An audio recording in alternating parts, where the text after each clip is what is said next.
Public court న్యూస్కి స్వాగతం. కేంద్ర ప్రభుత్వం తీసుకున్న నిర్ణయం అందరికీ తెలిసిందే. బొగ్గు గనులను వేలం వేసి కొద్ది మందికి అప్పగించాలని ఇప్పటికే నిర్ణయం తీసుకుంది. అందులో భాగంగానే తెలంగాణలో ఉన్న బొగ్గు గనులు కొన్ని ప్రైవేటు వ్యక్తులకు అప్పగించేందుకు ప్రయత్నం చేసింది. మరొక వైపు ప్రైవేటు పరం చేయడంతో సింగరేణికి తెలంగాణ అంటే సౌత్ ఇండియాకే తలా మానికంగా ఉన్న సింగరేణి పైన ఎటువంటి ప్రభావం ఉంటుంది? ఉద్యోగస్తులు ఏమనుకుంటున్నారు? మరి పదవీ విరమణ పొందిన సంపత్ కుమార్ మనతో పాటు ఉన్నారు. వారిని అడిగి తెలుసుకుందాం. సరే, ఈ వేలం పాట సింగరేణి వేలం వేయడాన్ని అంటే బొగ్గు గనులకు సంబంధించి కొన్ని గనులను వేలం వేయడం జరిగింది. ఈ ఎఫెక్ట్ సింగరేణి పైన ఉంటుందా? ఉండదా? ఉద్యోగస్తులు అసలు దీనిపైన ఏ విధంగా స్పందించేందుకు అవకాశం ఉంటుంది? నమస్కారం అండి. పబ్లిక్ కోర్టు ప్రేక్షకులకు మరియు యాజమాన్యానికి ధన్యవాదాలు.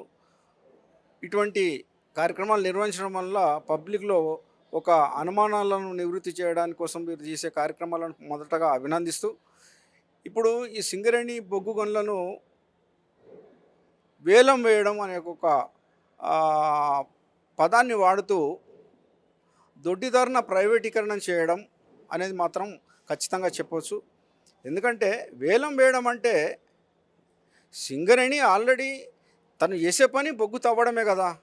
మళ్ళీ సింగరేణి నుంచి ఒక బ్లాకును తీసుకెళ్ళి వేలం వేసి రెండో వ్యక్తికి అప్పచెప్పడం అనేది ఎంతవరకు సమంజసం? ఇది అది విన్నా కూడా అసమంజసంగా ఉంది.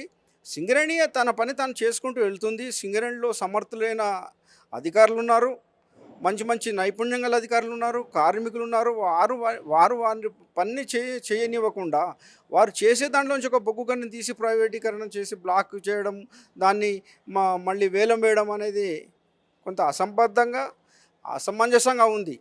అంటే దీనికి ఒక ఉదాహరణ చెప్పాలంటే, ఆ ఊరిలో కొంతమందికి ఆవులు ఉన్నాయట. ఆ ఊరి సర్పంచి మీ ఆవుల పాలు పిండుకుంటాము, ఆవుల యొక్క పాలను కానీ ఆవుల పిండను కానీ మేము తీసుకెళ్తాము, కానీ మీ ఆవులను మాత్రం మేమేమి అనము అన్నట్టుగా ఉంది ఇది పరిస్థితి.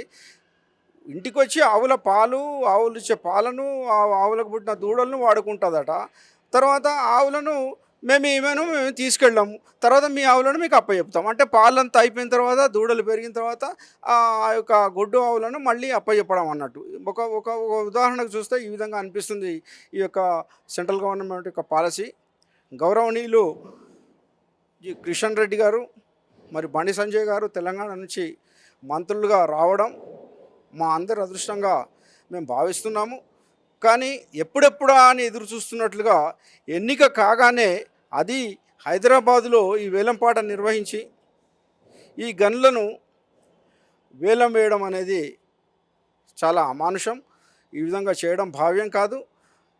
ఆ యొక్క యాజమాన్యాల నుండి వారికి చేతకాక, వారికి ఫండ్స్ లేక, వారు చేయలేని పరిస్థితిలో ఉన్నప్పుడు కేంద్ర ప్రభుత్వము ఆదుకోవడానికి తీసుకునే ప్రయత్నం చేయాలి. కానీ సమర్థులైన అధికారులు, సమర్థులైన కార్మికులు, సూపర్వైజర్లు ఎంతోమంది సింగరేణి కాలనీస్లో ఉన్నారు. అటువంటి తరుణంలో వారు చేసే పనిని వారి దగ్గర నుండి తీసుకొని మళ్ళీ దాన్ని వేలం వేయడం అంటే హాస్యాస్పదంగా ఉంది. కార్మికులు కూడా ఒప్పుకోరు. ఇది మళ్ళీ నేను దీన్ని ప్రైవేటీకరణ చేయడం లేదు అని చెప్పడం కూడా ఇది కొంచెం నమ్మశక్యంగా లేదు. కనుక దీనివల్ల సింగరేణికి అపారమైన నష్టం కలిగే అవకాశం ఉంది. ఎందుకంటే కొత్త గనులు వచ్చే అవకాశాలు లేవు. ఉన్న గనులను ప్రైవేటీకరణ చేస్తూ పోతే మరి సింగరేణి మనుగడ ఎలా? మరి సింగరేణి కూడా పాల్గొనవచ్చు కదా అని అంటున్నారు వాళ్ళు. సింగరేణి ఏ విధంగా పాల్గొంటుంది? సింగరేణిలో ఉండే అధికారుల జీతాలు కానీ, కార్మికుల జీతాలు కానీ, వారికి ఇచ్చే బెనిఫిట్స్ కానీ, సంక్షేమ కార్యక్రమాలు కానీ, వారు చేసే చుట్టుపక్కల గ్రామాలకు చేసే పనులు కానీ విపరీతమైన అమౌంట్తో కూడుకున్న వ్యవహారం. వారు అవన్నీ తట్టుకొని వేలంపాటలో పాల్గొనాలంటే అంతకంటే ఎక్కువ పాట పాడుకోవాలి. కానీ ఇందులో పాల్గొనే అన్నీ కూడా ప్రైవేటు సంస్థలు, ప్రైవేటు పెద్ద పెద్ద కార్పొరేట్ సంస్థలు పాల్గొంటున్నాయి. వారికి సింగరేణి చేసే ఈ సంక్షేమ కార్యక్రమాలు కానీ, సింగరేణిలో ఇచ్చే అధికారుల జీతాలు కానీ, కార్మికులకు ఇచ్చే జీతాలు కానీ అంత స్థాయిలో ఉండకపోవచ్చు. అటువంటిప్పుడు వారు తక్కువ పాటకైనా ఆ యొక్క వేలాన్ని పాడుకునే అవకాశం ఉంటుంది. కానీ కేంద్ర ప్రభుత్వం చెప్పేది ఏంటంటే, మేము సింగరేణి కూడా వేలం పాటలో పాల్గొని పాడుకోవచ్చు కదా, మేము వద్దంటున్నామా అంటే, సింగరేణి పాల్గొన్నా కూడా ఆ బొగ్గు వేలం పాటలో తీసుకునే ప్రసక్తే ఉండదు. ఎందుకంటే వీరి యొక్క పాట నష్టంతో తీసుకోరు కనుక లాభంతో తీసుకోవాలి కనుక ఆ లాభాల బేరీజ్ వేసే విషయంలో జీతబత్యాలను కూడా చూసుకోవాలి. వారితో పోటీగా సింగరేణి కాలనీస్ వేలం పాటలో పాల్గొనడం అనేది పాల్గొన్నా కూడా సింగరేణికి రావడం అనేది మాత్రం అది దాన్ని మనం తప్పకుండా వస్తుందని మనం చెప్పలేము. రాకుండా ఉండే అవకాశాలే చాలా ఉన్నాయి కనుక కేంద్ర ప్రభుత్వము ఈ విషయంలో పునరాలోచించుకొని ఆ యొక్క బ్లాకులను సింగరేణికే అప్పజెప్పాలి. చేసే స్తోమత ఉంది, సామర్థ్యం ఉంది, అన్ని విధాల వనరులు ఉన్నాయి.